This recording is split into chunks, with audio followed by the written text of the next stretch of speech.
Well, good evening, everyone, and welcome to the second Galloway Glens event on the natural sciences. This one is cows and conservation. We've got a fairly full house with looks like 270 people in the meeting at the moment, so thank you very much for all attending. We have got a pretty cool lot of speakers coming with us tonight. I hope you've all seen the programme we've put out. So without further ado, we're going to go over to a guy called Hugh Connick.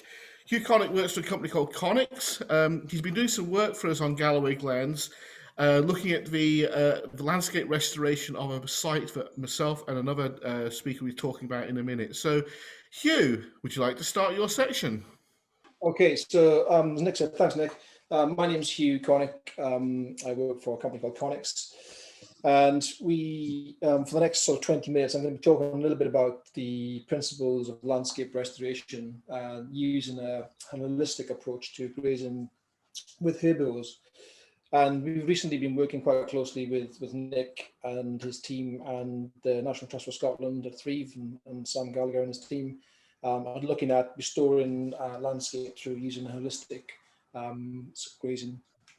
So really, what I'm going to focus on here tonight is, sorry, back to the beginning here. Okay, that's better. So yeah, holistic planting grazing with herbivores, and it's really all about, it's not the cow, it's the how, and I think the bit is quite important here is it's the how, not necessarily getting caught up with the cow, the breed, the type, the size of the cow.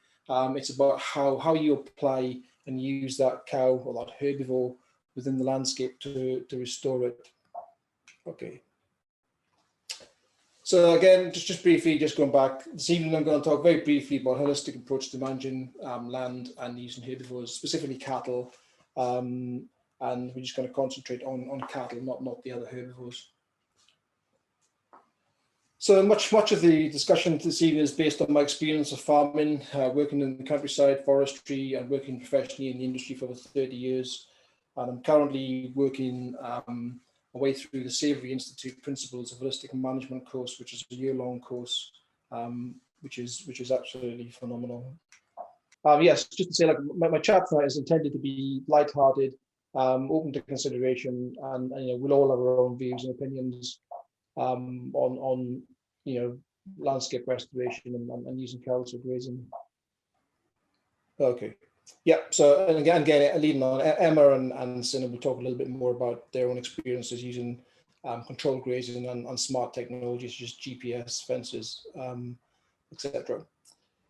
So some thoughts on restoring landscapes. Well, just imagine for the presentation here this evening that we're thinking about a non-urban type landscape. For example, farmland estates, conservation areas, nature reserves, triple SIs. And also discount woodland for now and forestry, because that's another exciting sort of conversation for a bit further on. So things to my apologies, there'll be things to sort of consider for landscape restoration. Well, we need land in need of restoration, and to be fair, I think that's not difficult to choose from at the moment. You drive around the UK, take short walks, we can all identify land that needs restoring. We need cooperation and buy-in for restoring land. That's cooperation from landowners, tenants, families, consultants, everybody within the restoration process who needs to be part of that, needs to be sort of be committed to seeing the project through and getting behind it. So that's really, really important, getting that commitment to pull off the sort of larger scale restoration projects. Yes, we've gone through the things to consider: land, cooperation and buy-in, commitment on many parts, herbivores both domestic and wild, a plan, time, and some money. Yes, I think money helps, but it doesn't always cost as much as people think to restore landscapes just using herbivores or cows. It can be actually quite low cost and taking out and stripping out the need for expensive technologies, not all, but some. Next slide, please. Okay, so this is just a very quick overview of the holistic management framework, and it just goes to show how simplistic the whole process of managing land holistically is. And this framework can be applied to anything for any business, in fact, but most commonly applied in land management, and it's so concise it fits to an A4 piece of paper. And effectively, you follow those processes, and you follow the feedback loop down at the bottom right-hand corner. You work your way around that feedback loop to continuously monitor, tweak, and adjust your plan. Yep. So holistic management. Another click, please. It's simplistic, easy to follow, and proven to work. Restoring land the world over through the Savory Institute. Okay, so just to give you a little bit of context about managing land holistically and looking at holistic plan grazing, we just need to go back a little bit and look at the ancient land cycle of the predator-prey relationship with herbivores, cattle and other ungulates roaming around in landscapes across the world, constantly being bunched, moved around the landscape. So that's really important to understand what we're trying to achieve through holistic plant grazing. It's a slight mimic of the ancient land cycle. Really, it is all about the natural interaction of wildlife, plants, and function in a healthy, resilient cycle. That is what effectively what the system used to do.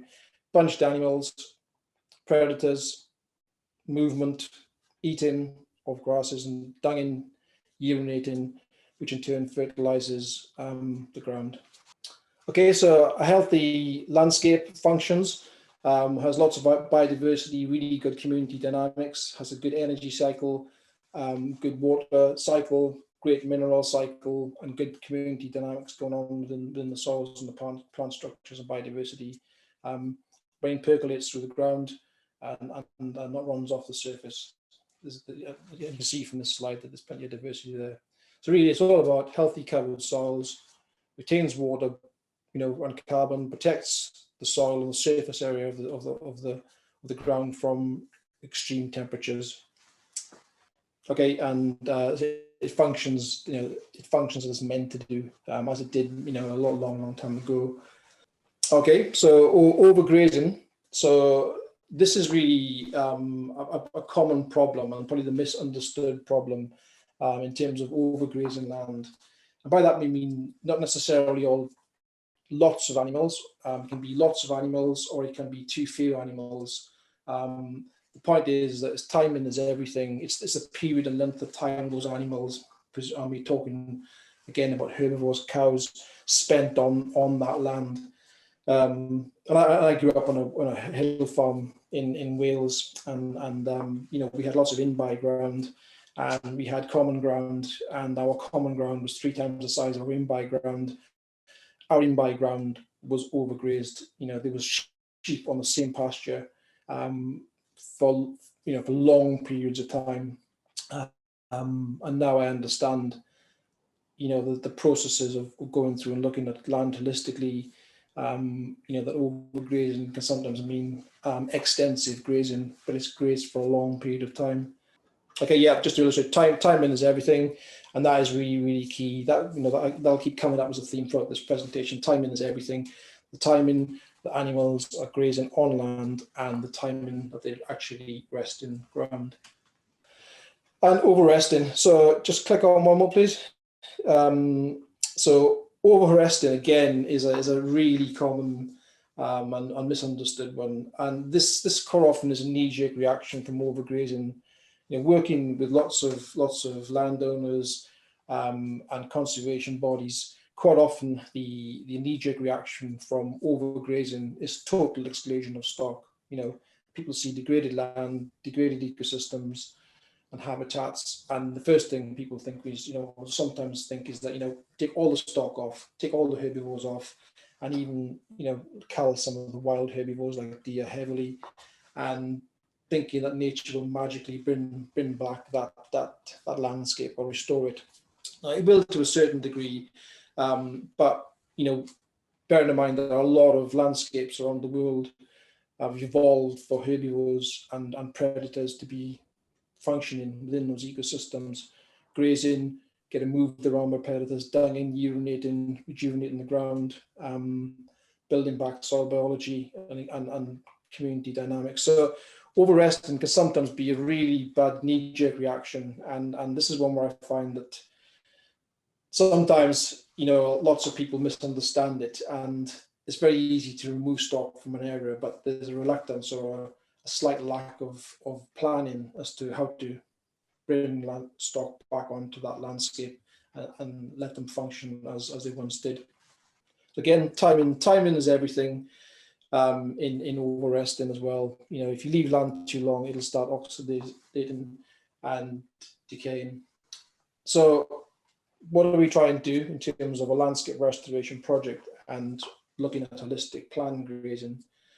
Is effectively holistic plant grazing in many ways it's just looking at the mimicry of nature. So we're trying to replicate that predator-prey relationship of bunching animals up like they used to do in the plains, herds of animals bunched up by predators, whether it's the physical presence or the scent or the smell of predators that actually bring herds together and concentrate them on areas, but then move them, and they move around these landscapes. They move off these land, or they defecate year down, they hooves trampling, decaying, or grass growth, help build back better soils, help the organic matter increase. So we're basically trying to mimic that through holistic plant grazing.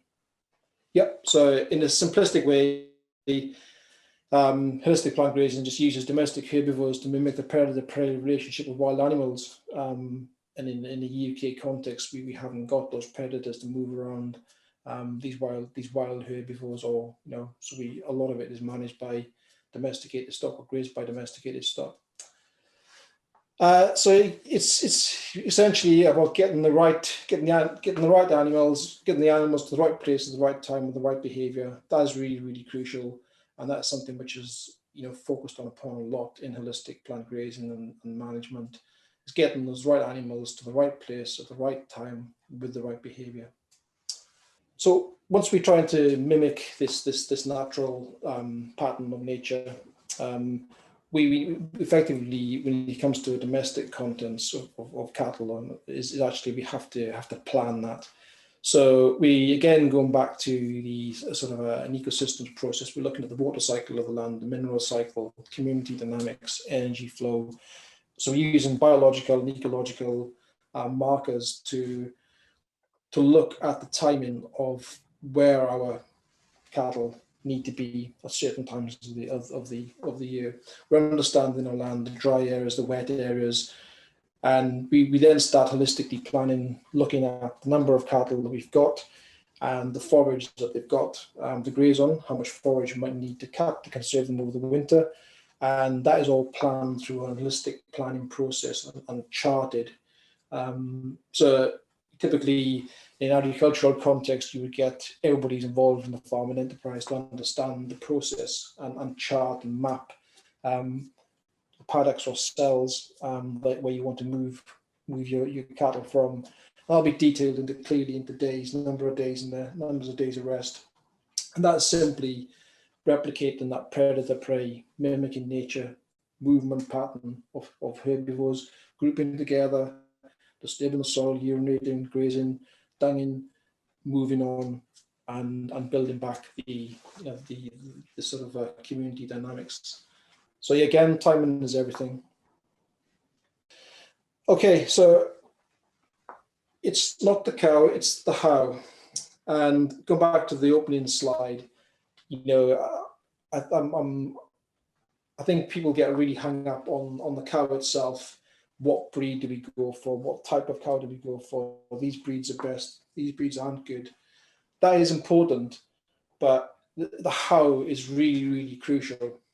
Understanding how you're going to apply or use that cow in your given landscape, whether it's a farm or whether it's a landscape conservation project, is understanding how you're going to manage and move those cows within that landscape, when and how.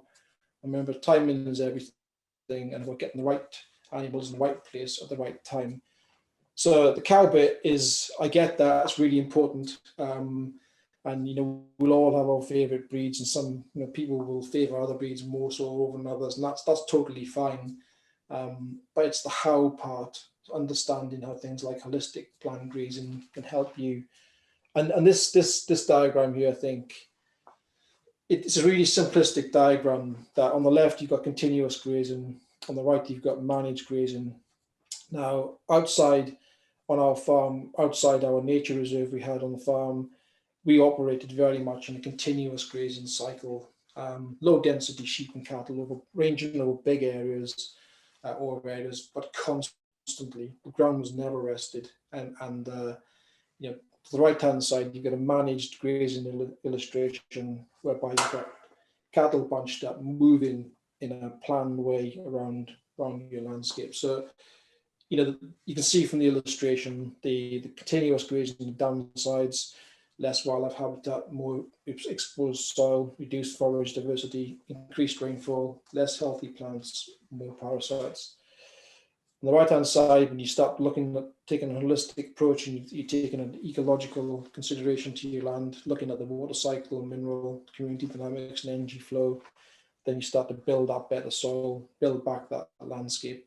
Very simply with herbivores, cattle, technology seldom comes into it, apart from some of the smarter technology like Cindy was going to talk about and I was going to talk about.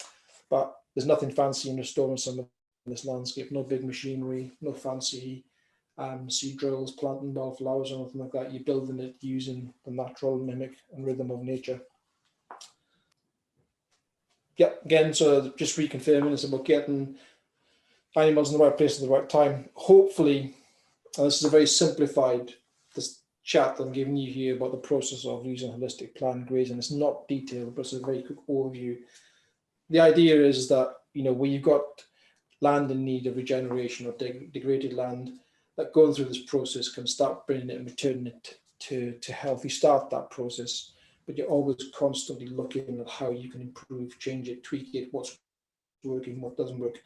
And the Savory Institute, you know, they for instance, they always say, like, assume you're wrong, which encourages you to go back and look at how you're doing things. So, yeah, a very quick infographic here of non-effective rainfall, effective rainfall cycle.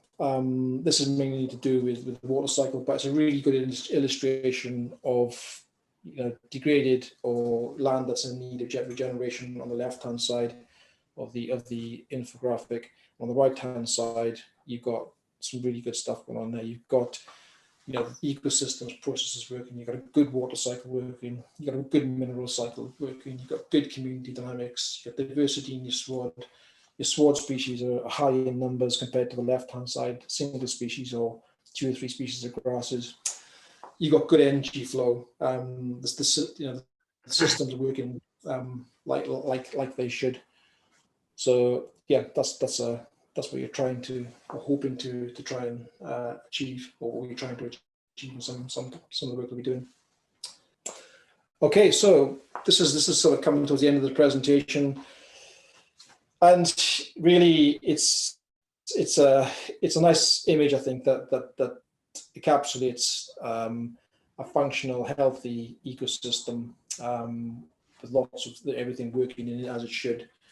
Excluding the bison, I don't think Sam and Nick are quite ready for bison at Thrieve yet on that project. But cattle certainly. But the point being is that the illustration is that you got lots of everything, you know, that's functioning. You've got sun producing energy, you've got the rainfall, which is right, you've got proper grazing, you've got ruminating animals, you've got great biodiversity going on at all levels, thriving grasslands, grass root systems are a lot nicely structured, different lengths of grass. You've actually got roots that penetrate down through the soil. You've got a good leaf surface area that's photosynthesizing, building back really great carbon, good soil biology. You've got the ungulates moving around the landscape. You've got the hooves moving and disturbing the ground, and you've got the urine and manure happening. And there's not much technology going on in the background there. It's pretty much just a natural, or as natural as you can, sort of cycle. So it's a thank you from me. If you click on it now, please. Really, that's coming to that's the end of my presentation. And look, really, really sorry about the technology problems. I have rehearsed this so much. It's worked really smoothly. So, hey, look, these things happen. So hopefully I've got it back on track. And it gives us a bit more time to have a bit of discussion and maybe answer some questions. If you can click on McNabb, and then I will hand you, well, I guess, yeah, over to questions, really. Stop screen sharing, yeah. Yeah, thank you, Hugh. And don't worry about the techie problems. We've all had them. Mark of 2020, 2021 is everyone trying to learn new technology and learn it as best they can. And that was really interesting. With regards to your comment whether Sam and Nick would like to have bison wandering around in the landscape, personally, think it'd be great, but I suspect that I might not have an agreement with everyone.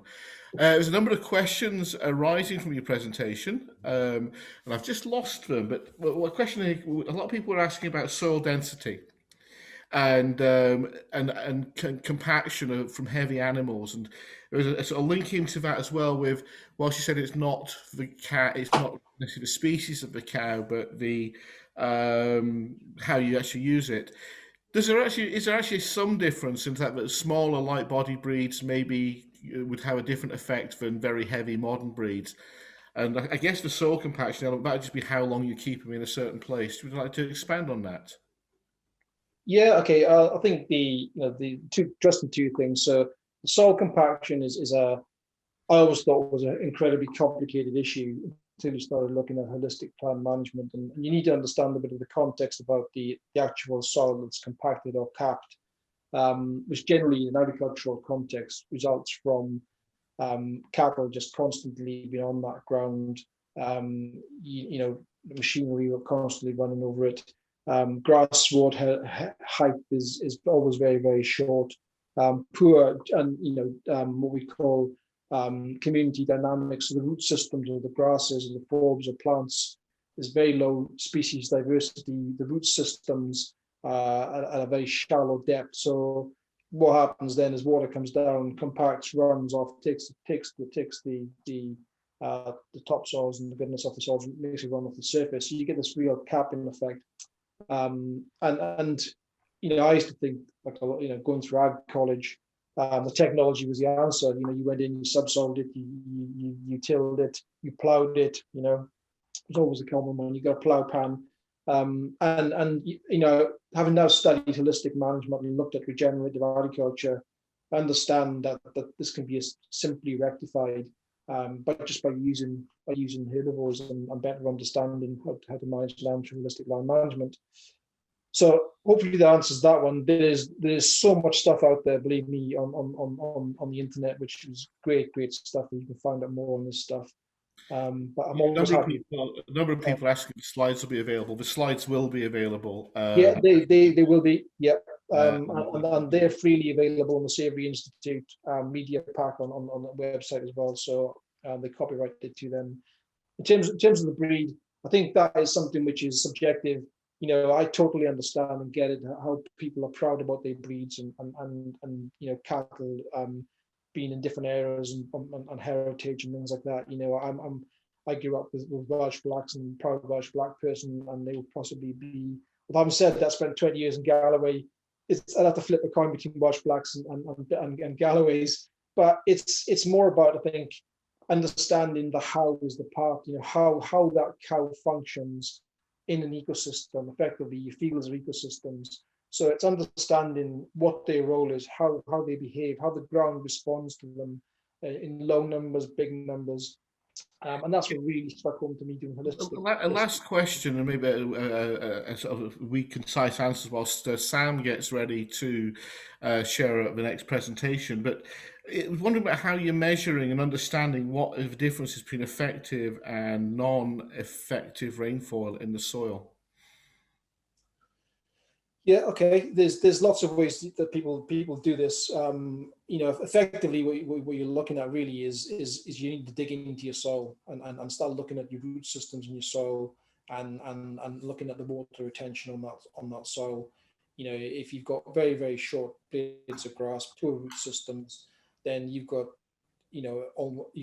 got a poor water cycle, the chances are that the rain is going to hit that land and run off. So the simple answer is get to know your soils, get a little spade, carve out that time, get out there, get in your fields, start digging down, play around in your soil, look and just experiment, look at it, do some of your own research, read some of your own stuff, that gives you a really good insight as to what you've got on your land below the surface. That's brilliant, Hugh. Now, Hugh's going to jump into the comments section now. His section's over, and he'll run through some of the comments and try and answer some of them directly. But meanwhile, we're going to move to the next part of the presentation. And I'm first going to introduce a guy called Sam Gallagher. Sam is the National Trust Manager for a broad range of properties, Loch Lomond, Rockcliffe, School of Heritage Garden, etc. But Sam's also been working with me and Hugh to develop a pretty exciting project on Kelton Mains.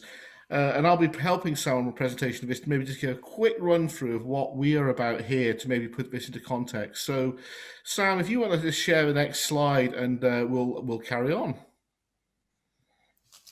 So you've gathered that I work for something called the Galloway Glens Landscape Partnership.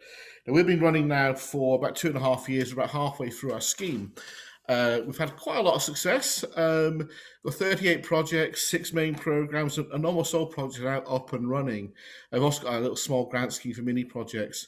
We're halfway through delivery, but like almost everything else, I don't want to mention the dreaded COVID word too often, but it has had a small effect, but we are still delivering. And there's a little infographic there on what we've done so far. And I encourage you to have a look at the Galloway Glens website, where you have a lot of information on all my colleagues that are doing amazing work on access and local heritage and archaeology. And this is just one project, the National Trust of Scotland's Kelton Mains Landscape Restoration Project. So enough for me. I'm just going to hand over to Sam now, who's going to talk a little bit about the history on the next slide. Thanks, Nick, and hello everyone this evening. I just wanted to say, how interesting it is to see the comments coming up, and this evening is very much about cows and conservation, and the type of questions and conversation that's happening in the chat section kind of represents, I think, some of the conversations we've been having, Nick and Hugh, on site when we were able to do that. And I think that part of this project for us is about this kind of journey of learning how we can use different prescriptions, and conservation grazing in this way is our kind of flagship, one of the flagship parts of this project that we're working with Galloway Glens on. Now, I just want to focus very quickly. The reason the National Trust for Scotland's involved with this project and with this initiative is because of our site of Kelton Mains, which is in Dumfries and Galloway, southwest Scotland, just outside the bonny wee town of Castle Douglas. And we have our site, which is about 200 acres. And we have had discussions for years and years about what to do with Kelton Mains. And Kelton Mains, as a site, is surrounded by really important habitat.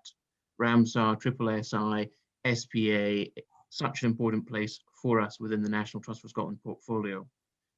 But for a long time, without the resources and support, we were struggling to really get our heads around what to do. We had a great project lined up. It wasn't possible. And my estate manager, David Thompson, who's very, very able and knows this site so well, we I hate to say it, took the bull by the horns and decided with Nick on a really brave new direction. And that was to use this site as a place of experimentation, as a kind of petri dish for ways to restore the landscape here, and work with Hugh and work with other stakeholders in finding different ways forward. And it's really appropriate that we're using Kelton Mains in this way because it is a site of innovation. You might know this place already because of Threave Castle, which is this extraordinary tower house, one of the earliest tower houses in Scotland, sitting on its island at the centre of the estate. People be aware of the history of the park system of managing cattle from the early 18th century, which Galloway had a complete boom on, this idea of enclosing land and how it would use the land in a more productive way that it had been used previously. And then, of course, more recently, we've had the landscape change in other ways. In the 20th century, our river system changed, usually with the hydroelectric scheme. We've had canals put in, we've had changes. And I think that innovation is something that we want to be leading again in the future. And tonight's presentation, as it looks at that key transition of theory, which you so well outlined for us, into practice, which is what Emma and Cinna will be speaking about, is something I'm really proud the National Trust for Scotland is involved with.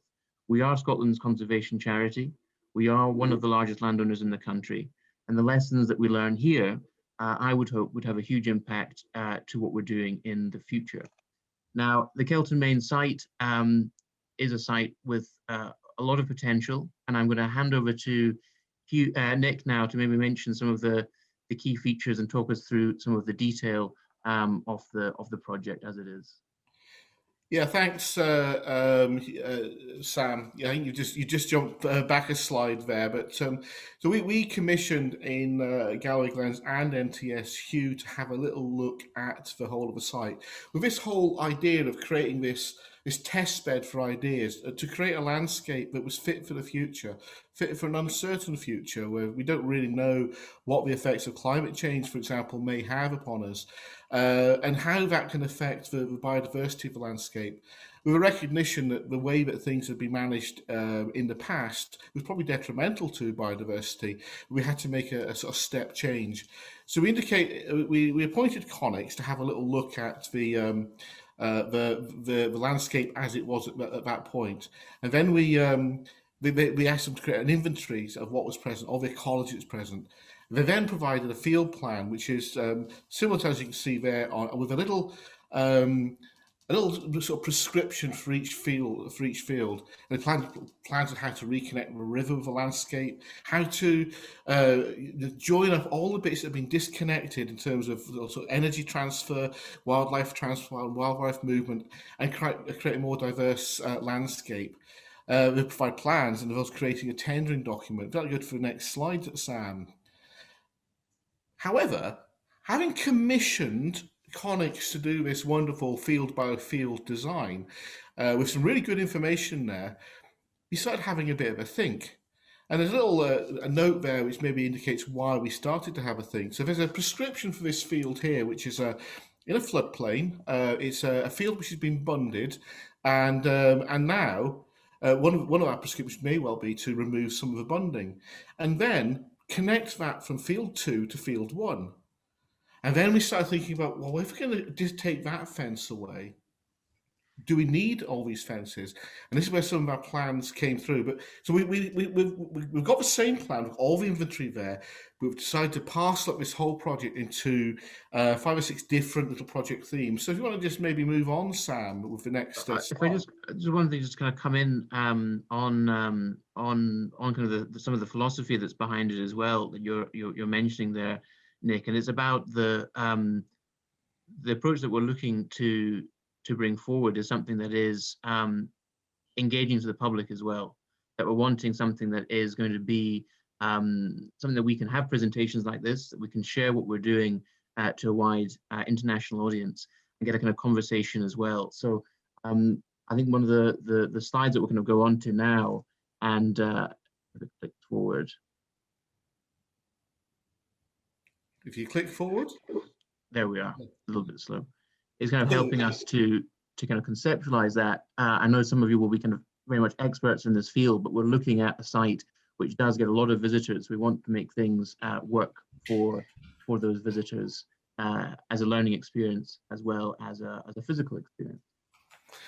So one of the things that came out of this is it wasn't changing our ambition, also diluting our ambition, but it's actually compartmentalizing ambition. And this event tonight is specifically about one element of that, but this is kind of an overview of the sorts of things we're going to do. So we've got one project within this whole thing called the Dam Busters, and that's removing some of the flood banks around the River Dee and reconnecting the Dee with its wetlands. It does inundate occasionally now under extreme flood events, but it doesn't connect in a sort of natural fashion. This project needs quite a lot of work doing on sort of flood management and things like that. But this is one of the sections. If we go to the next slide, there's other things we're doing. So wilder woods. Most of the woods on the site are actually plantation woods of sorts, or sometimes it's regrowth. Not plantation always in the way you would think about as being conifer plantations, to be unplanted, designed hardwoods. But woodland is really critical to having a functioning landscape. Most of us would know that. But we want to engage the community in this. So we're looking at collecting seed stock from around the site with the local community, growing those on in home nurseries, and then replanting it out within the site in specific areas. We want to move on a bit further, Sam. And of course, leaving space for natural regeneration as well, which we know is already coming through with the site, as we've seen with some of Hugh and his team's work. And Sam's talk, mentioned the Ramsars, etc., and designations, and it's actually really important. This is a really important area for wintering geese, particularly pinkfoots. But the picture you got there is of Greenland white-fronted geese. Apologies about how fuzzy the picture is. They're often a long way away. That's probably how they survive. So that's probably the best we could get. But by diversifying the landscape and having more of a greater variety of sward and plants within the landscape, geese like these rare Greenland white-fronted geese may find this a more attractive place to come to. So goose pastures are an element of the project, and that's kind of working with other Galloway Glens events, such as the Greenland white-fronted goose project. Sam? And this is more harking back. There's a brief mention from Sam about the Enclosures Act. This picture is taken, I believe, prior to that Enclosures Act. But in 1724, and Sam's a historian, not me, there was the Galloway Levellers, which is a kind of a niche bit of history, critically important to our part of the area, where the enclosures were put up. And local people got kind of annoyed about this. And in places, fences and dry stone walls were pushed down, they were levelled. There's an interesting history at Kelton where this didn't happen. That a sort of deal, a friendship deal, was done with the landowner, which stopped this happening. But the Three Levellers project means that we're actually going to maybe start levelling these, and we've actually already made a start on this. Sam, would you like to come in with some more of the actual history of that event? Yeah, well, I think just in the round, I mean, it's the principle of common land, and one of the exciting parts of the project. I mean, National Trust for Scotland at Threve, it wouldn't be our own cattle that we'd be using. We want to be working with local graziers with conservation expertise. So we're kind of bringing back a certain concept of common land in how we kind of visualize or conceptualize the Kelton Mains site running in the future. And I mean, the Kelton, from the Three Levellers' point of view, there's something quite liberating by taking away some of the fences that we just don't need anymore, and by opening up the landscape again. And I think as well, from a psychological point of view, it changes the way we appreciate the space. It changes the way we want to manage the space. But also financially, there's a big saving for us as well as a landowner in how we want to address the constant repair and replacement of fences and boundaries, which we would hopefully are looking for solutions to. So we're kind of living Three Levellers for the age of Zoom. Next slide. And this comes to probably one of the reasons many of you guys are here tonight, is smart cows. So these aren't cows that have gone off to university and got a degree. You'll find out how smart they are later. But one of the issues of taking down all the fences, of course, it's great for wildlife to move through, etc. But there is a need to have some sort of control on how the cattle live in certain areas, and how we actually use the cattle as machines to help naturalize the landscape. So some of the things that Hugh was talking about in his presentation is we don't have predators. Whatever people think about introduction of large predators, I can assure you that Threve Estate is far too small for a pack of wolves. So we need to be the predator, if you like, and move these animals around. But we want to move them around safely and humanely, and also be able to be very reactive on it. So Smart Cows Project is looking at taking a GIS approach to moving cattle around with these collars, which indicate a cow where it should and shouldn't go. And that's kind of the nub of a lot of what people come here to tonight. This work has been carried out now in Norway for some time, which you'll hear of later, and has been also trialled elsewhere in the UK. We've got a really exciting presentation about that a little bit later as well. So we think we're going to be one of the first projects in Scotland to purchase with collars. The animals are currently as Sam has mentioned, they're being held by graziers, and the animals will be trained on these collars in the coming months. So a really exciting element of this project is the idea that you can actually have cattle in the landscape that you can wander around through, and those cows are doing a job and replacing the heavy herbivores of which are now extinct, animals like oryx, etc. So maybe we want to move on. Sam, unless you've got anything else to say on that? Nope, Oh, nothing yes, at all. very important. This is not a 3-year project. Whilst I've only got 3 years left really to do work with on the Galloway Glens, we are very much, this is NTS's ambition is a 100-year plan. So I'm hoping you can join me in 2071. I'm not sure what the date will be. I'll be 100 and something, so I might not be able to speak too clearly, but I'm hoping that there'll be some of you in this room tonight who'll be able to come here in 2071 at the midpoint project review. Okay, you wanted to stop sharing now. I've not really been able to look at the questions so much coming through here, but I'm not sure there has been a lot of useful lessons. I can see people mentioning things like NEP estate, etc. I've got a question here. If re-establishing woodland or woodland pasture is an objective, are herbivores compatible with that objective, given their tendency to nibble young trees? Do briar patches or the like of that need to be used as natural tree shelters? That's actually quite a good point. We have got graziers on the ground, and we're also planting trees. We're very keen not to be putting plastic tubes everywhere. So in the way where we talked about innovation earlier, this is one of the areas where we're going to try and use innovative techniques like briars and thorns to try and keep cattle out of certain areas. Well, not so much cattle, but probably deer. The cattle will be kept out by the technology you're going to learn about shortly. But obviously, we'll have some sort of idea of deer numbers. So we're very keen that there will be grazing continuing on the site. But we find ways to mimic what nature would do throughout it. And no doubt over the next 100 years, mistakes will be made, but those mistakes will be owned and learned from, because that is the whole point of having a learning experience. Do you have anything to add to that, Sam? No, not particularly. You meant to add stuff, yeah.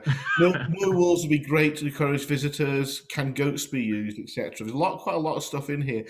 How many hectares is the project covering? Sam, can you remember how many hectares? What are we looking at? 230 acres, so 80, 100? Hugh.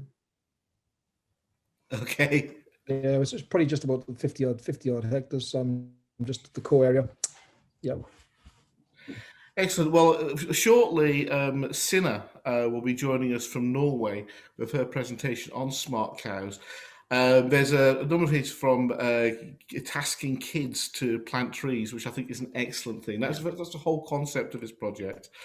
I think that's. I mean, that's the. I mean, we're at the beginning of the implementation. Hopefully, within the coming months, we really want community involvement in these different ways, and I think that idea of children being involved, and this project is about tackling in our own way the climate emergency, tackling the decline of biodiversity on this site, being brave with the choices that we're making. And I think that it's about having the appetite for risk. And just one thing to kind of close on, we are lucky, hugely lucky, to have the funding of the Galloway Glens project, and the National Trust for Scotland as well has been very generous with this project. And so we're wanting to really make sure that we get that value for money, and we are able to really provide something which other people can learn from in the future. Yeah, it was one last comment before we hand on to Sarah from Pip Tabor, asking what the point of this project is. I'm not sure there is an end point to it. I think the whole point of it is that there isn't an end point other than having a landscape that is fit for whatever is thrown at it in the future, and that landscape will adapt. But allowing that landscape to have all the natural ability to do that. At the moment, a lot of our heavily managed land has less ability to adapt to change than very natural land, which it certainly isn't at the moment. I'm going to hand over to Sinna now. Sinna's joining us from Oslo. Sinna is is working for a company called No Fence, and she's been working in this field for a few years now. And heads up the UK division of No Fence. And she's going to talk to us about how some strange technology which a number of years ago would have been unthought of can be used to help us. So Cinna, I'll hand over to you. Right, thank you, Nick, and firstly, I have to thank both Nick and Sama and the Galloway Glens for letting me on. It's always lovely to get a chance to speak about what we do. Compared to Hugh, I don't have that sort of knowledge, but we have a tool that might be useful in that sense. So what we do, no offense, we're a Norwegian company. We're based in Norway, but we are coming to the UK with myself and the team. That's going to be partly UK and partly Norwegian. That's going to be based somewhere in the middle, so we can travel and meet people. And we do a virtual fencing solution for cattle, sheep, and goats. Right, so I just want to firstly say that I think we are super lucky in the sense that this is what we get to see, and to have cattle and livestock grazing as images for your company. That is, I think we're very lucky. And if I were to choose, I'll just do a 25-minute slideshow of cows grazing, because I think it's really nice. But I guess we've got to get down and be a bit serious as well tonight. So I'm just going to run you. I'm going to do the basics today, and I have two amazing colleagues in the chat. So that's Linda and Harold. So if you've got any questions, pop them in there, and they'll hopefully get back to you. If they don't, then I'll probably cover it in my presentation. All right. So and also Emma, who's going on after me, she's used the colours this year, and I think she's much better at talking about the specific case work of no fence. So I'm just going to run you through how it works. So this is what we do: is we have a GPS color that we put on the animals, and then we draw boundaries in an app. And when we do this, so as you can see from the image, this cow is now wearing an no fence color, and the dotted line in approximately the middle of the picture is my virtual line. So when my cow or the cow crosses this boundary with the color will start playing an audio. And what the cow then learns is that if they don't turn around on the audio, they get a pulse as a last resort. So the simplest way of understanding the no fence system is thinking of it as an electric fence, but instead of using the animal's eyes or their vision to see a fence and to avoid the pulse, we now use their ears. So they listen and figure out where the fence is. So this is what we have as our normal situation, and I'm going to show you. So let's hope technology is nice with us today. So this is just a video of some works, and some might be able to not be able to see it, but it's just an easy visualization.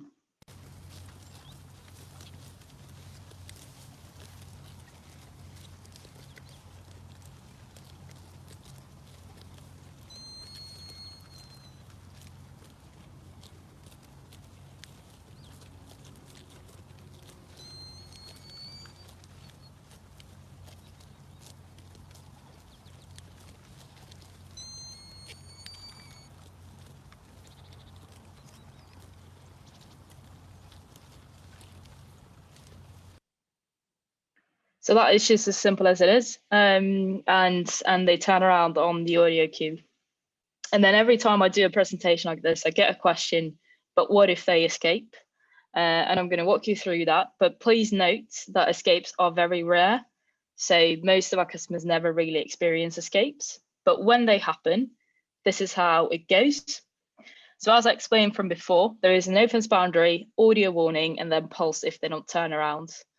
And what we've done is that our system does this 3 times. So there is a maximum of 3 pulses, and the animal will then have escaped. And there's no more pulses after an escape. And this is because we think it's a good thing to allow the animals to escape, because if there's something to be afraid of, they should be allowed to run away. A physical fence can also act as a trap and stopping the animal from getting away. And then obviously you're notified when they get the pulses, and you're notified on the escape as well. But what happens if if the animal just decides to wander back on their own, which happens often when they escape on their own, they want to return to the rest of the herd, and that's when and when they return into the pasture, they're free to cross the boundary without a pulse when returning, and the fence is automatically switched back on. So that's how the system works. And I always think it's good to give you a feeling of how it looks like when you're managing, because for a lot of people going from, and I very much understand this if you're used to physical fencing and working with fencing, working from your phone seems a bit distant. So let's just run through the app quickly. So in my No Fence app, I'll draw pastures, and this is putting down my finger for posts, and the system will draw lines. So the red area is currently my pasture, and I can then draw out the lines and create a bigger pasture or create exclusion zones in the middle. And that is how I make a fence. And then what I do is I go to my colors, because they are all in my app, and I select those colors that are going into my new pasture. And then the system will load. So my phone will now let the colors know that you're going into a new pasture. And once it's been loaded, it's now safe to move my animals into the new pasture. So that is what I'm doing, and I can physically move the animals in. The good thing as well is that I can upload a fence without the animals actually being inside there. So I can upload them at home and then take them to the mountains and take them into the pasture, and they won't be registered as escaped until they've been into the pasture physically. So once all this is done, I can monitor my colors, and I can view an individual color. So I can see where they are. I can see where they've been for the past 24 hours. I can see where they've had their audio warnings and, if any, pulses, and their position. I can ask for real-time position. If not, I'll get an update every 15 minutes. And as I said before, you're alerted with a push notification if an animal receives an electric pulse or escapes. So once it's all set up, you can just go out and enjoy this. Say cows grazing without fences. So I always like to give a bit of context as well about where we are, because in some ways virtual fencing sounds revolutionary, and it is and new, but we've been doing this for a fair bit right now. So we're gaining experience by the day. And as of now, I think we have about 15 million hours on pasture with animals with colours. This is just to give you some of our history. So Oscar, who's the founder, has been doing that for over a decade. But the highlights was from 2016 when we had a pilot project, the first one. And then we were approved by the Norwegian Food and Safety Agency. And then we had the commercial pilot for cattle and sheep. And then we're approved for cattle and sheep now as well. And we've also done university research. And that has resulted in 17,550 colours in total. The majority is in Norway, but then we have UK is the next highest one, and then we have Spain, France, Germany, Denmark, Italy, Ireland, Belgium as well. So there's a few countries who haven't made my list yet. And in the UK, for the past grazing season, we had 25, and all good. So that's why we are set to go for this grazing season, and then hoping to get more people on board, just like we are, as Sam and Nick said, we are doing a project with them this year, which we're really looking forward to. So, and just to wrap your head around, what do you need to succeed when you apply No Fence? And just to say, we have most customers succeed. We have less than 5% quit, and most of those who quit, they quit due to other reasons, such as switching businesses or diseases in animals. So there's quite a simple, I call it a recipe to kind of achieve no fence grazing, and that is, so there's a few system requirements I'm going to run you through, and then there is the animals need a few things before they're ready to go. So we have the 2G and the GPS connectivity, and they work a bit differently. So the GPS is used to give audio warnings and pulses exclusively. So this is what we use the GPS function for. But then we also use 2G, and this is because we need two-way communication. So I need to speak to the color and the color needs to speak to me. So we use the network or the GSM network to communicate, and that is to upload pastures, edit pastures, move animals, or to get notifications. And all this, and you can imagine it being a phone, and you need to speak with the phone, which is the color. The good thing about the UK is that we work with O2, EE, and Vodafone. And we're also going over to communicate on the new Cat M1 network as well, which is a version of the 4G and 5G. And please note that you don't need 2G to have a working fence. You just lose a bit of the benefits of the system, but you still, so if the cow's in an area with poor coverage, the fence will still give audios and pulses. And then we recommend, to succeed with no fence, we recommend that you put collars in all adults. And this is just purely because we want to play teams with nature. So if you have a herd of 50-50, those 50 not wearing a color will then naturally kind of go outside of the fence. And what we often find then is that those who are wearing a color would rather stay with their herds. So they take the pulse to stay with the rest of the herd. And then you get a situation where we give unnecessary pulses and also you don't have a working fence. So calves who follow their mother don't need to have their own collar, but this is what we recommend. So those who have large herds could do kind of their own trials with separating a smaller herd just to see if they find it useful. Training, this is often a question I get. So what we recommend is setting aside about a week to do the training and get your heads into the 3 gates in the image. And the black line is a physical fence and the red line is my virtual line. And as you can see, my gates are now experiencing 3 physical sides and a virtual sides. So once they start grazing across, they'll hear the audio and then firstly, most of them will have to experience to get a pulse, or they'll have to see someone else get a pulse to learn.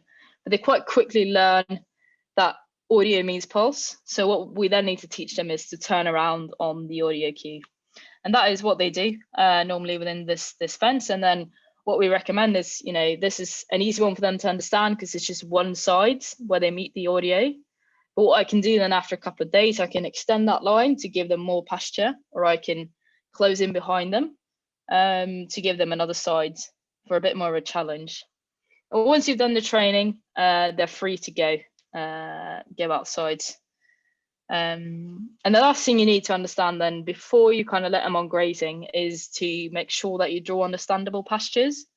And this is because the app allows you to draw quite complicated pastures. But then you've got to remember that there's a cow who's going to navigate these areas, so just be cautious of how you draw them, and that's why we recommend angles above 90 degrees. This is because if we have tight corners, then the animal can meet the audio on one side, turn around and meet the audio again.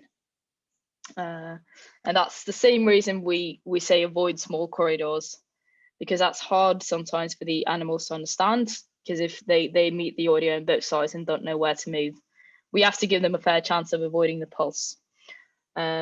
Please note that, yes, we say that we need to train the animals, but you need to train as well.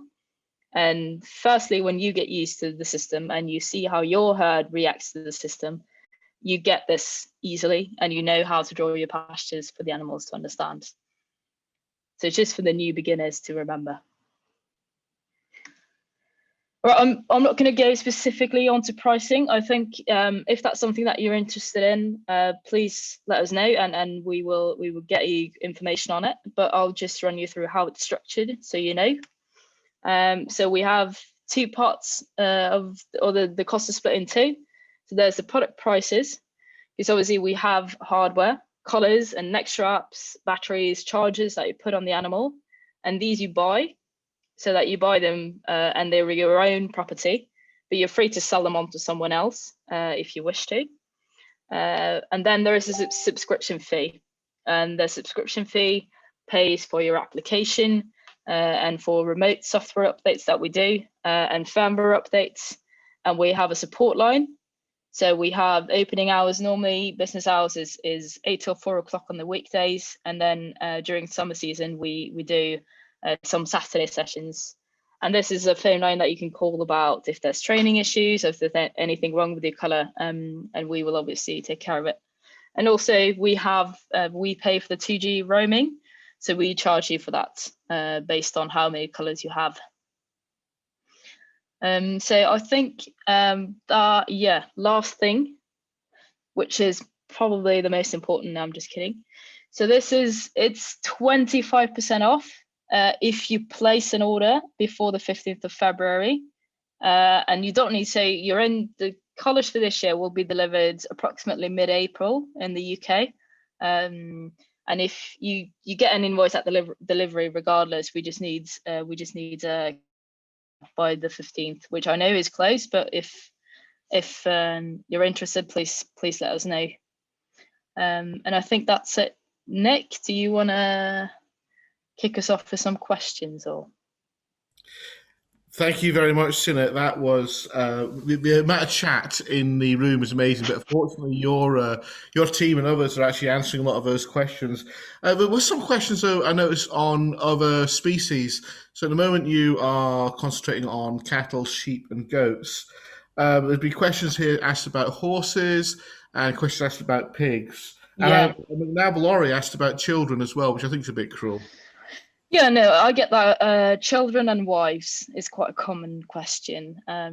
Do not recommend putting it on any of those. What we have is quite internal strict rules when we do introduce new species, and this is because we want to make sure that we do the university research, that we have a pilot, so that we ensure that the animal welfare is taken care of. We need to make sure that the animals are not uncomfortable and that they're turning around on audio. So we often get a lot of questions about pigs and horses. As of now, it's not on the product roadmap, but it is food for future thought. And I think we are open to what's going to happen in the future. But as of now, we need to make sure that the products for sheep, goats, and cattle are the best as possible, and then we can look into expanding. Yeah, I got another question here. It's quite interesting in the context of Scotland with our hairy cows. Is there an issue with hairier breeds? I mean, I think a lot of the breeds that like to be used in Galloway may well be belted Galloways, which are kind of furry, and elsewhere in Scotland, obviously, the Highland cows are a national favourite. So, is there an issue with longer-haired animals?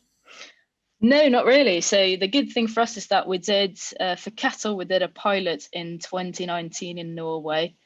So we did it on Highland cattle, and that worked perfectly. It's all about making sure that you attach the neck strap properly, because the pulse is given in the chain that is around the neck. So we have a recommended practice for fitting the color, and you might have to be a bit more aware when you have hairy animals. But other than that, no, we have it on. We have colors on thick wool sheeps as well, and it works absolutely fine. Yeah. Whilst Emma's getting her presentation ready, we've got a question here on footpaths, etc. This is quite important with Thrive. It's an open landscape which we also want people to wander through. Do you have a representation of places where large numbers of people may have been? Yeah, so we've used, one of our UK cases is actually Epping Forest, which is just east of London, and they have about 4.2 million visits a year. And I think obviously the benefit of a physical fence over a virtual one is that you can actually close people off as well. So you can fence people out. But I think it's all about good information and using social media, using and also a bit of selection in terms of what cows you put on that specific place, to make sure that it's taken care of. But I think informing the public is a good practice. That's brilliant. Look, there is loads and loads of questions and comments in this section. I'm hoping your team can maybe answer some of them, but also if you We'll have try to. direct questions, feel free to email me. My email will be on your invite, and I will hand all these emails over to the No Fence team in due course. The event And will they'll get my contact and my presentation as well. So absolutely everything will be on YouTube, and more details will be available from No Fence and the rest of the presenters. Right. Next up, moving on, we've got our last presentation tonight, and this is actually using the technology. So Emma Wright from North Pennines AONB is working for another landscape partnership or a heritage-funded scheme, a bit like we are, and they've been using this product for a while now. So Emma, would you like to discuss your experiences? I would. Thank you very much. It's lovely to be here. Lovely to come north of the border, if only virtually. And as you say, Nick, a really great chance to share experiences across landscape partnership schemes. I work for the North Pennines AONB partnership, and the project I'm going to talk about tonight is Fell Foot Forward, which is another project funded by excellent folks at the National Lottery Heritage Fund. So yeah, great to be here. This is a lovely snowy picture here of RSPB Geltsdale, which is a spectacular reserve, an RSPB reserve in the North Pennines AONB partnership. And it's the RSPB who are trialling out cattle collars in partnership with us at the AONB partnership. So that's what I'm going to talk to you today about. We've had wonderful information from Hugh about restorative holistic grazing patterns, getting the cow in the right place at the right time with the right behaviour. We've heard from Sinna how cattle collars can be used to do that. And this, I hope, is a case study that demonstrates our experience of that in the uplands. So I'm going to click through the slides with no problem at all. There we go. So just to locate us, we are south of the border. We're in England. The North Pennines AONB partnership is that purple area that you can see there. Wild, rugged moorland, lots of small farms, bit of forestry, rushing becks. It's a very beautiful landscape. There are 34 areas of outstanding natural beauty in England, Wales and Northern Ireland, none I understand in Scotland. And I hate to start a presentation like this off with a moan, but I'm going to, because collectively all those 34 AONB partnerships receive less funding, less core funding from DEFRA each year than a single national park, the South Downs National Park, does. And yet we're home to endangered species, to rare habitats, vibrant communities. So in order to do all of our work that we want to do to protect those things, we rely on external sources of funding, such as the National Lottery Heritage Fund. And it's that that's currently funding the cattle collars at RSPB Geltsdale. The green outline here is my patch, the Fell Foot Forward Landscape Partnership Scheme. So we stretch from the western fell side of the North Pennines right down to the River Eden. And the name is fitting. It really is a very beautiful Edenic sort of place. So what is so special about the North Pennines AONB partnership? Well, as I say, an awful lot. We're home to all sorts of rare habitats and special wildlife. We've got 40% of the UK's upland hay meadows, 27% of our blanket bogs, 80% of England's black grouse population. We're one of the most, if not the most important mainland breeding area for wading birds like curlew, lapwing, and golden plover. And we're a refuge for other rare wildlife like water voles, adders. This, I'm told, I wouldn't know, but I'm told is a muscarda bumblebee on the left there, and some beautiful spring flowers like the alpine spring gentian. And every single one of these wonderful wildlife, they're all dependent on getting the right levels of grazing, which is why I'm here today. We've got ambitious plans for nature recovery in the North Pennines. All those species, or many of those species, are in decline or are struggling. So we've got ambitious plans for nature recovery. We want to see landscape scale restoration of habitats, of biodiversity, and of ecosystem services. And we know that high nature value farming, this kind of grazing that we're talking about tonight, particularly, is really central to that vision. And now when we picture farming in the North Pennines, we tend to picture sort of hardy hill sheep and centuries old hefting and shepherding techniques and traditions, but cattle are also very much part of the farming landscape here. It grazed on the higher meadows through the summer, and then brought down to imbi land through the autumn, and then sold on to the lowlands for fattening up later on in the year. And it's this mix of grazing in the North Pennines that gives us our different sward lengths, that provides a real range of habitats for wildlife in this part of the world. So that's all well and good, but why cattle collars? Why are we as a protected landscape working with our partners at the RSPB to fit cattle to collars to cattle, checking livestock through an app on our phones, using satellite data high up in the thermosphere to help with farming? Well, it comes back to that exact phrase that Hugh shared with us, getting animals in the right place at the right time with the right behaviour. And that's what cattle collars really enable us to do. We know, as I've said, that cattle grazing is really key for nature recovery in the uplands, and the collars mean that we've got far more flexibility in selecting sites for grazing, and also in identifying where we can exclude cattle, where we might not want livestock to be grazing. RSPB Reserve at Geltsdale, it's about 5,000 hectares, and they really are trailblazers in using this technology. We are, I believe, the first upland site in the UK to be using this technology, to be trialling it out. It's a very beautiful reserve full of wild rocky gills, lots of moorland, forestry, some wood pasture, meadows.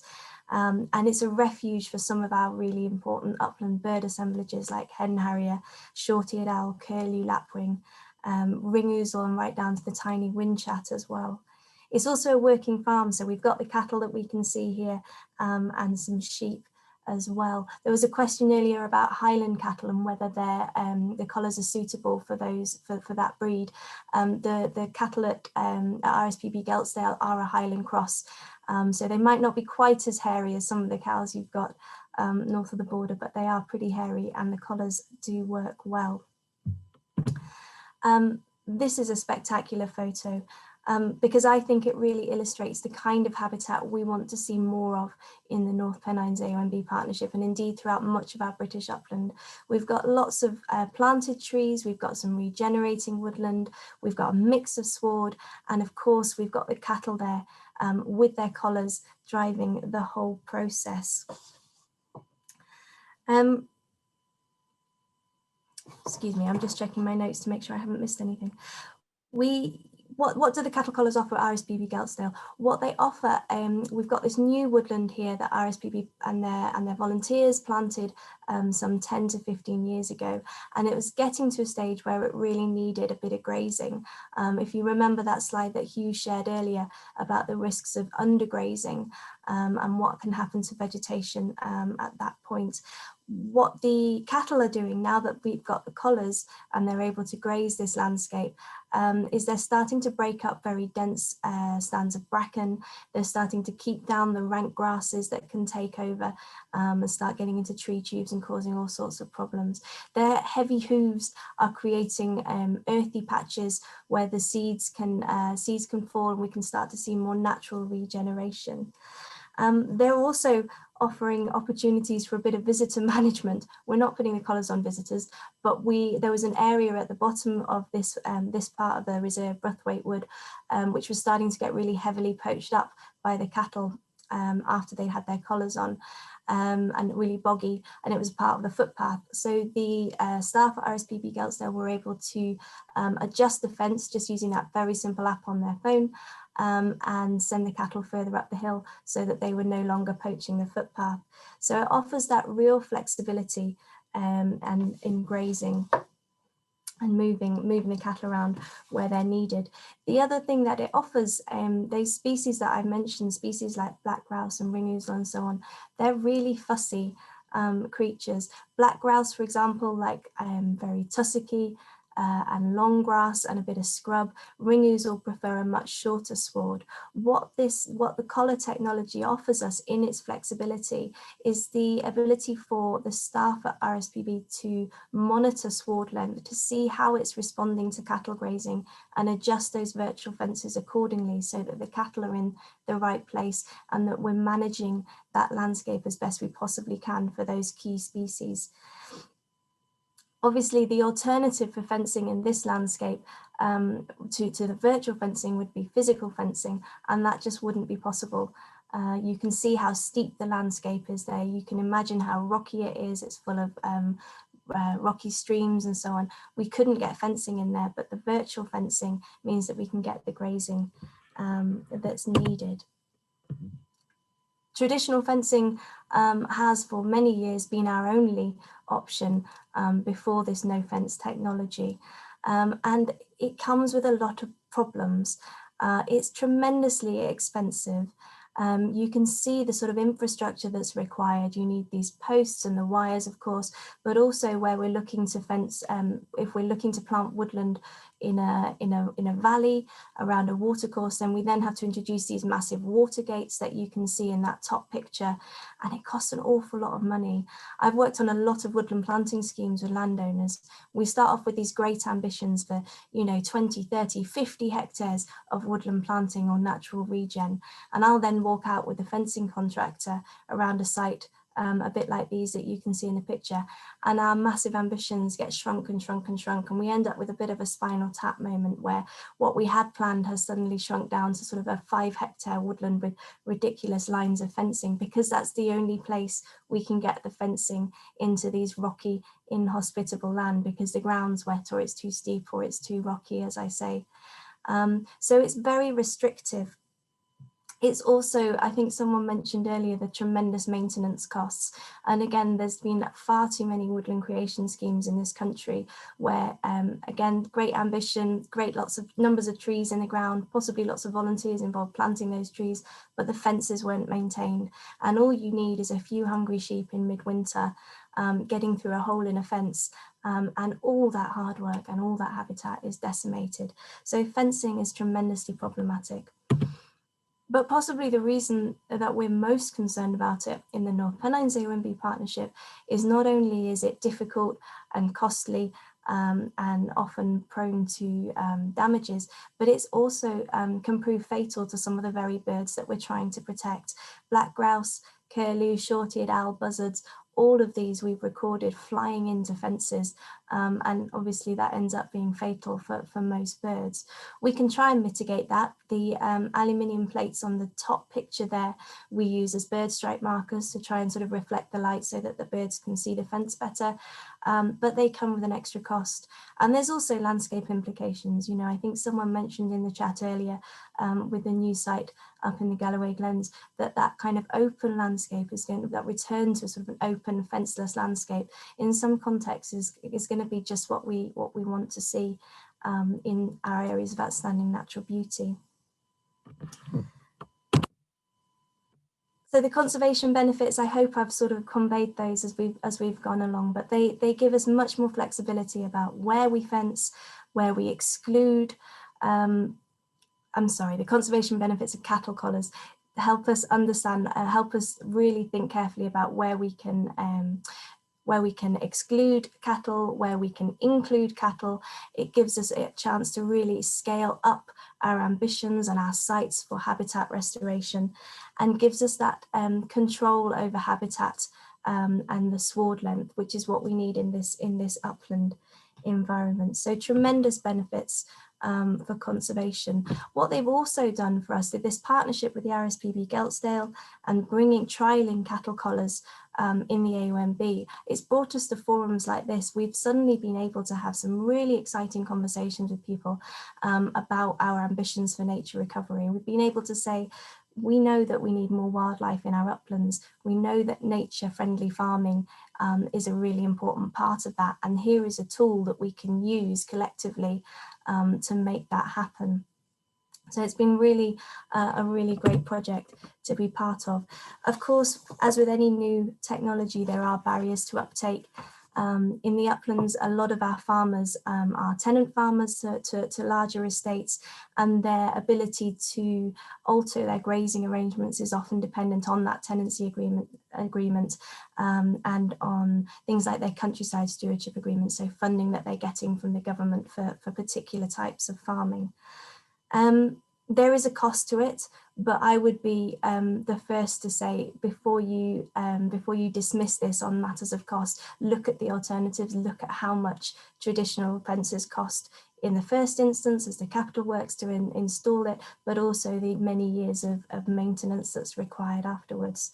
Worth considering that there are additional costs on top of with the cattle collars, on top of the collars, but also with the apps and so on.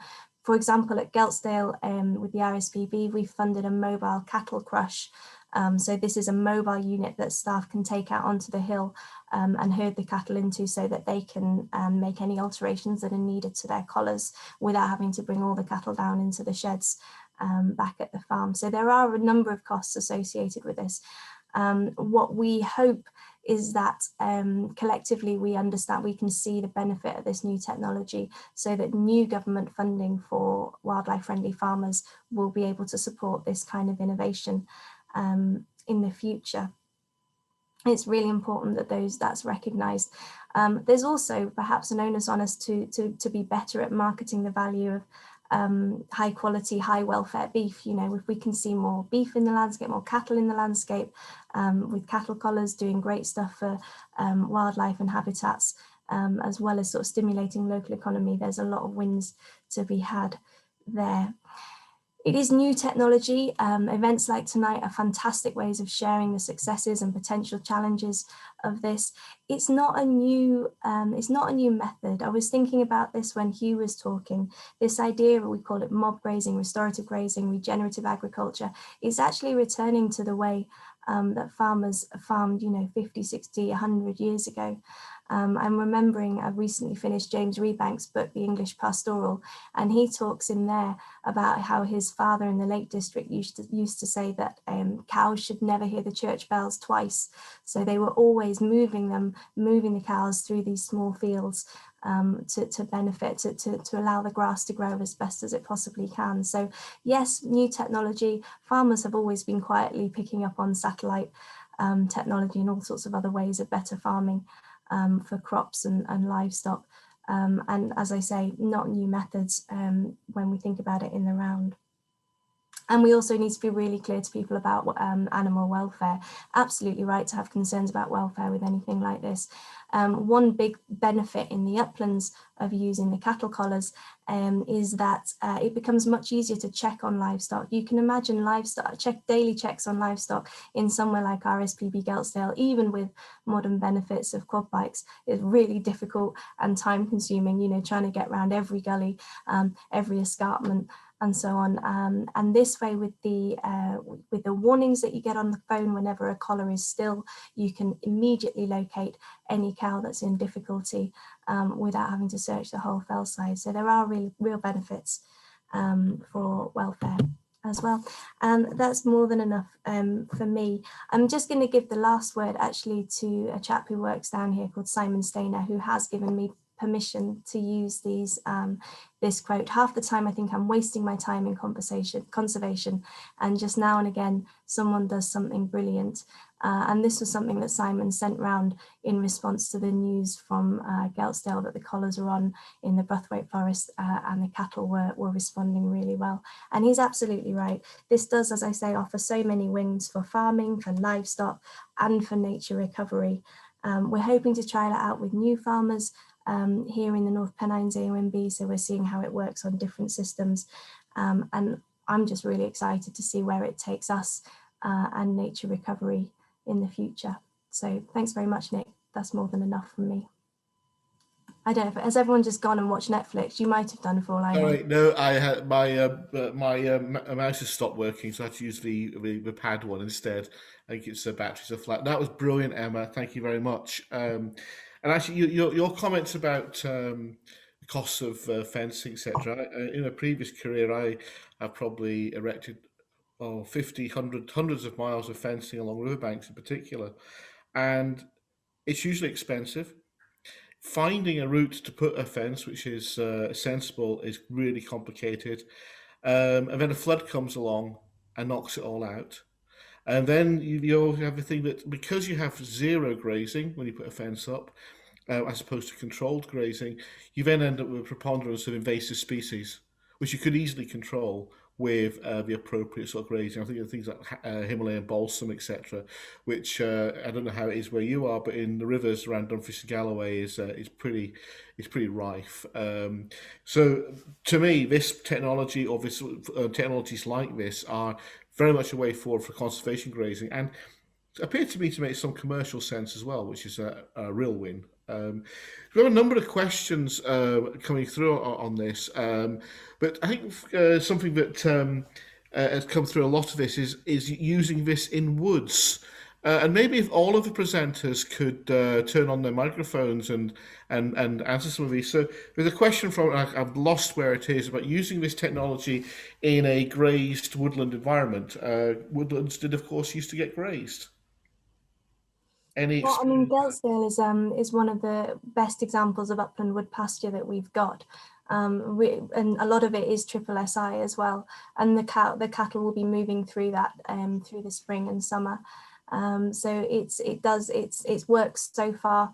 And again, that kind of that concept of being able to shift cows on, being able to just see daily what impact they're having on the vegetation, gives you the flexibility to move cows through that wood pasture and keep it regenerating. Sina, would you like to comment on the performance? We're also talking about the GPS performance in that situation. Yeah, so I think that's a very common question. I think we are fortunate in the sense that we started in Norway, because our topology is worse in GPS sensors with deep valleys and thick forests and high mountains. So what the system does is that we cross position using two systems, so the Globus and the GPS, which means that that gives us good accuracy, and also it tackles a lot of the woody stuff. So yeah, we have very few issues with woods creating issues for the system. That's brilliant. Another comment we made about use with bulls. Any thoughts on that and safety? Yeah, so obviously we gotta play teams with nature when we do this. And a bull who can see or smell or hear cows do not care about physical fencing or virtual fencing for that matter. They will run across. So we have to understand that we use no fence on bulls, but then they're part of the herd, walking with the rest of the herd. So for separation, we do not recommend it, but for keeping it with the herd, that's fine. It's just, again, nature sets the rules for us, so we just got to play by them. Thank you very much. We'll be drawing this event to a close very shortly. First of all, I'd like to thank the presenters. I think it's been brilliant. Thank you very, very much. And all the comments, we are recording these comments, and there's far too many for me to go through all of them. And the presenters will be given a folder each. And get some homework. So hopefully we'll be able to get back in touch with you all. It is being recorded. It will be on YouTube, and we'll try and get back as best as possible to all of you as we can. Now, Galloway Glens has been doing these events for a little while now. It's kind of our COVID response, I suppose, to try and move our events from village halls to an online situation. So we have an event coming up in 2 weeks' time, quite a different sort of event, but again on natural sciences, looking at pine martens and red squirrels and the interactions between them. In particular, does a pine marten like a grey squirrel a lot more than a red squirrel, or is a red squirrel just a bit more evasive of it? And what impact is pine marten having on the red squirrel population in our region? So that's the next event. That's coming up in 2 weeks' time. And after that, we have an event on migrating salmon, and other fish. Why do fish migrate? So without further ado, I'd like you to all turn your microphones on and do the traditional applause for all of the presenters. And thank you very much for attending. And hopefully we will see you all very soon.